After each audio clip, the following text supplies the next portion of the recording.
আসসালামু আলাইকুম। আমি নবম শ্রেণীর জারণ বিজারণ অধ্যায়ের একটা রাসায়নিক বিক্রিয়া তোমাদেরকে হাতে কলমে জারণ বিজারণ বিক্রিয়াটা আমি একটু দেখাবো। এটা হচ্ছে খুব তীব্র একটা বিক্রিয়া। এর জন্য আমি নিয়ে নিচ্ছি প্রথমে হচ্ছে পটাশিয়াম পারম্যাঙ্গানেট। কি নিচ্ছি?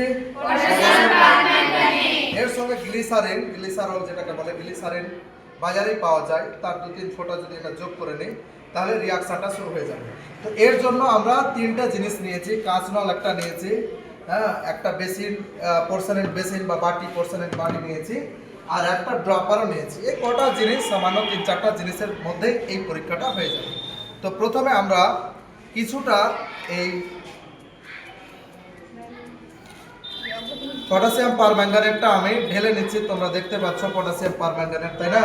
তার যদি জলে যদি মেশাই, কয়েকটা আমি 2-3টা দানা দিয়েছি, তো কেমন কালার হচ্ছে? এই কালার। তো এটা যখনই এখানে দিয়ে দিব, এবার কি হবে যে এটা পুরোপুরি কম্বাশন রিয়াকশন, যেহেতু পুরো এখানে কি উঠবে বলতো? আগুন উঠে যাবে। এটা পুরো পরিমাণ জ্বলবে, ধোঁয়া সহ দেখতে পাবে তোমরা। তো এর জন্য আমি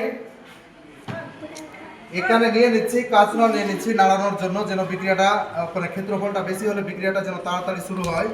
এবার আমি ড্রপারের সাহায্যে কয়েক ফোঁটা আমি গ্লিসারিন যোগ করছি।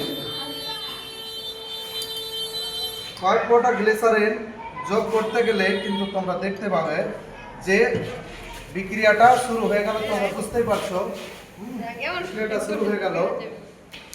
দেখতে পেলে তো পুরো জ্বলে যাবে।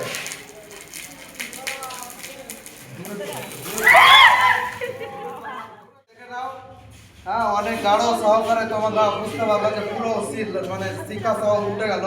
তো কি তৈরি হলো? এটা যা পড়ে থাকলো সেটা হচ্ছে ম্যাঙ্গানিজ অক্সাইড। কি পড়ে থাকলো?